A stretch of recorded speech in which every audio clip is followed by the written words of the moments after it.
Një fragment i rëndësishëm në parathënien rreth librit Në Shkodër të gjithë këndojnë të autorit Isa Alibali nga profesor Berhan Dizdari.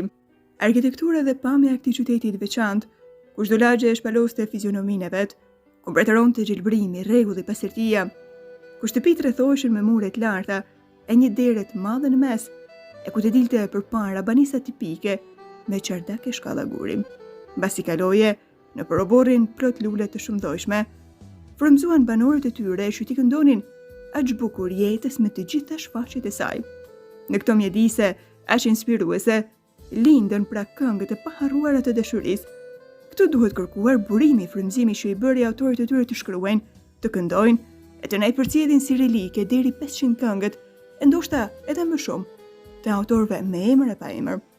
Në këto mjedise kesh poetike, gjetën fillimin ngacmues këngët e lërmishme, ato të dasmave që zgjatnin deri në 7 ditë, të trimave që kishin bërë emër për guxim e urti, e deri në ato gazmore që mbushnin pushimet me bejtet plot humor.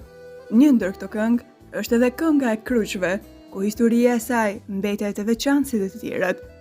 Ishte vjeshta e vitit 1946 në fshatin Plesh pranë bushatin Shkodër, në një shtëpi të thjeshtë bëhej dasëm. Martohej djali i ri Tomjaku. Atmosferën e këndshme të kësaj feste të gëzueshme për të gjithë fshatin e bënin edhe plot të rinj të reja të ardhur nga Shkodra. Në mes tyre edhe Tishdaie e Tanobanushi, të dy maturantë të një klase të gjimnazit. Këndojnë e qeshin, të gjithë janë të gëzuar. Tish, a mund na bësh edhe një këngë tjetër? Thanë disa të rinj. Këngën e parë të Tishit, Qiko mori qik, të krijuar kur Tishi kishte qenë 14 vjeç, këndojnë gjithnjë. Dakord të Tishi, por më parë më duhen fjalët. I bën Tanoja, thanë përsëri një zëri. I bëjmë të gjithë, ndërhyn me njëherë Tanoja.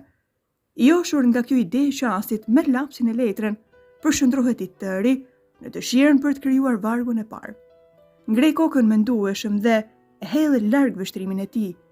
Andaj nga ka lindur dielli mbi cukal. Menjëherë fillon të shkruaj: "Dielli ka lindur majave", thot me zë.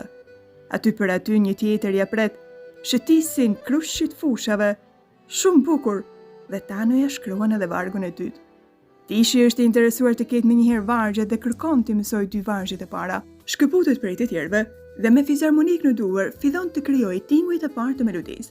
Ndërkohë, autorët e tekstit vazhdojnë fjalët: "Gëzonju, gëzonju o ju krusho, se sot do të marrim nuse no." Bukur, shumë bukur, shprehen me entuziazëm.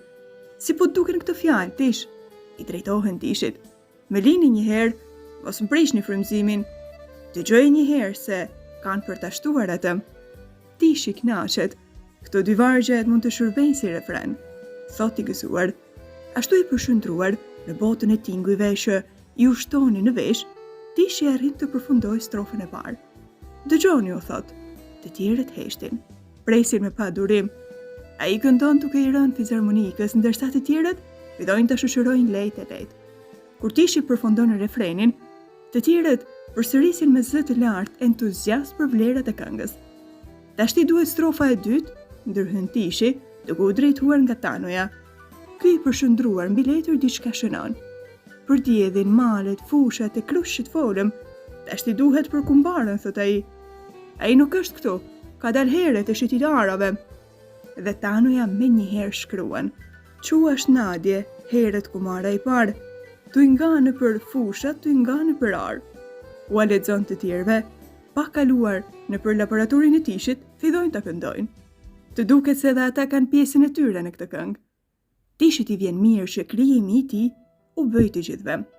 Vazhdon të bjerë fizarmonikës i kënaqur pa mas. "Ta këndojmë për fillimin", të thot ai. Ngrihet e duke shndruar përpara të tjerëve, drejton me fizarmonik. Ndërkohë shëdhoma është mbushur plot e përplot. Duket si një kor i madh, të gjithë këndojnë për këtë këngë të re të bukur. Pas 30 vitesh, një Fiat i ri rrëshet me shpejtësi në rrugën Tiranë-Shkodër. Në të ndodhet Tishdaia, tashmë artist i popullit dhe një nga kompozitorët tanë më të mëdhej, së bashku me një muzikolog të huaj. Biseda e tyre rrjedh ëmbël në tingujt e ngrohtë të këngëve popullore që jep Radio Tirana. Miku shpeshherë pyet dhe Tishi, me atë mënyrën e tij të veçantë të treguarit, i shpjegon gjithçka. Arrin në pushat, shohin një grup të madh njerëzish, një pjesë të veshur me kostume kombëtare. I tërheq kjo pamje dhe dalin nga makina, drejtohen nga grumbulli i njerëzve që ecin dhe këndojnë. Janë dasmor. Por sa shohin tishin dhe të huajnë që drejtohen nga ata, çndrojnë. Përshëndeten, më i moshuari prej tyre zbret nga karroca ku ndodhet edhe nusja dhe u afrohet. Ndërkohë, rreth tyre janë grumbulluar edhe të tjerë. Tishin e njohin, e kanë parë shumë herë në televizor. Ja kanë dëgjuar shumë herë muzikën e tij të bukur. Ndërkohë, njihen edhe me të huajin.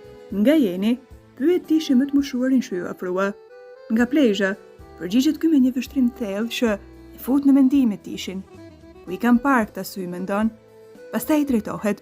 Kam qenë dikur në plezh. Po të njohim, e mbajmë në mend të mirë, ke qenë i ri atëherë. Bile, në një shtëpi ndërsa po martohej një djalë i ri, kemi krijuar një këngë, vazhdoi tishi. Po, këngën e krushve, e keni bërë në shtëpinë time kur jam martuar unë. Mos jetom aty, i drejtohej tishi tepër i emocionuar. Unë vetë, sot martoj djalin Jakun. Përqafohen, për një çast i huaj nuk kuptoj asgjë. U hutua. Kjo gjendje i shtohet kur shes se të gjithë fillojnë e këndojnë. Djedhi kalemun majave, shëtisin krushit fushave. Gëzonju, gëzonju ju krusho, se sot do të merrni nuse no. Në Shkodër të gjithë këndojnë, Isa Ali Bali. Një fragment